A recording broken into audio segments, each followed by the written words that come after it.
Print এবং electronic মিডিয়ার সাংবাদিকবৃন্দ, আসসালামু আলাইকুম, শুভ সকাল।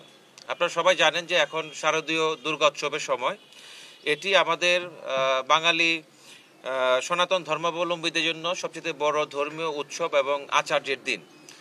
তো গত 21শে সেপ্টেম্বর মহালয়ার মাধ্যমে এই দুর্গোৎসবের কার্যক্রম শুরু হয়েছে এবং আগামী 2 অক্টোবর তারিখে বিজয়া দশমীর মাধ্যমে এই দুর্গোৎসবের কার্যক্রম শেষ হবে।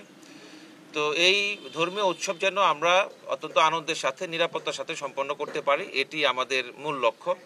আমরা র্যাব সদর দপ্তরের নির্দেশনা অনুযায়ী গত 24 তারিখ থেকে আমাদের স্পেশাল টহল, বিশেষ টহল, যেগুলো শুধুমাত্র পূজা মণ্ডপের জন্য আমরা ডেডিকেটেড করেছি, সেই টহল শুরু হয়ে গেছে অলরেডি। আমাদের র্যাব 8-এর দায়িত্বপূর্ণ এলাকায় এই 8টি জেলায় সর্বমোট 2123টি পূজা মণ্ডপ রয়েছে। এই পূজা মণ্ডপগুলোকে আমরা জেলা অনুযায়ী বিভক্ত করেছি এবং প্রত্যেকটি জেলাকে আমরা উপজেলা অনুযায়ী ভাগ করে দিয়েছি। প্রত্যেকটি উপজেলার জন্য একজন করে ফোকাল পয়েন্ট অফিসার আমরা নির্ধারণ করে দিয়েছি। বর্তমানে এই ফোকাল পয়েন্ট অফিসাররা তারা তাদের নিয়ন্ত্রণাধীন টহল নিয়ে তাদের দায়িত্বপ্রাপ্ত উপজেলার যে মণ্ডপগুলো আছে এই মণ্ডপগুলোতে তারা পরিদর্শন করছে। তো আমরা 3টি স্তরে এই পুজোর নিরাপত্তা আমরা নিশ্চিত করছি। প্রথম স্তরে আমাদের টহল দল যারা সরজমিনে মণ্ডপগুলো ভিজিট করছে এবং নিরাপত্তা বিধান করছে। দ্বিতীয় স্তরে আমাদের ফিল্ড এজেন্ট বা যারা গোয়েন্দারা যারা আছে তারা গোয়েন্দা নজরদারির মাধ্যমে সাদা পোশাকে এই মণ্ডপগুলো নিরাপত্তা নিশ্চিত করছে। এবং তৃতীয় পর্যায়ে আমাদের ফোর্স রিজার্ভ আমরা রেখে দিয়েছি, যদি কোনো কারণে অতিরিক্ত ফোর্স মোতায়েনের দরকার থাকে সেটি যেন আমরা সম্পন্ন করতে পারি।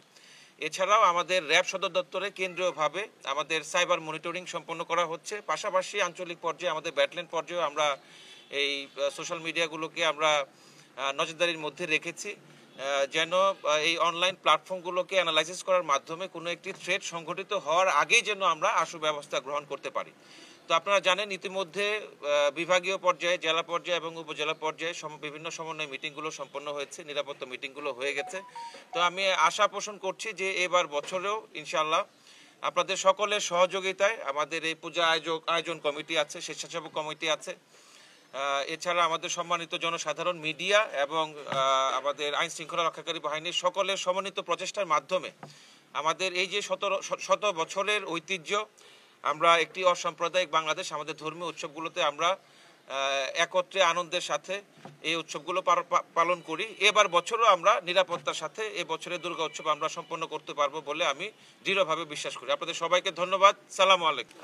এবার বছরে আমরা সত্যিকার বলতে কোনো ধরনের থ্রেট আমরা পাইনি।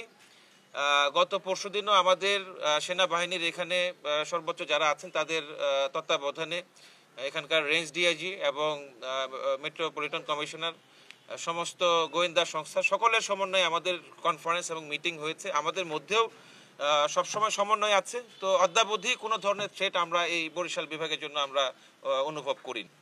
ঝুঁকিপূর্ণ মণ্ডপ সারা দেশে আমাদের র্যাব হেডকোয়ার্টার থেকে আমরা একটা জরিপ করা হয়েছে। তো সেই জরিপ অনুযায়ী আমাদের বরিশাল বিভাগে এইভাবে অধিক ঝুঁকিপূর্ণ কোনো কেন্দ্র আমরা অনুধাবন করিনি বা সেই জরিপে আসেনি। তদুপরি গত বছরে বরগুনার একটা মণ্ডপে মনে হয় একটা ঘটনা ছিল, তো সেগুলোকে আমরা স্পেশাল নজরদারির মধ্যে আমরা রেখেছি।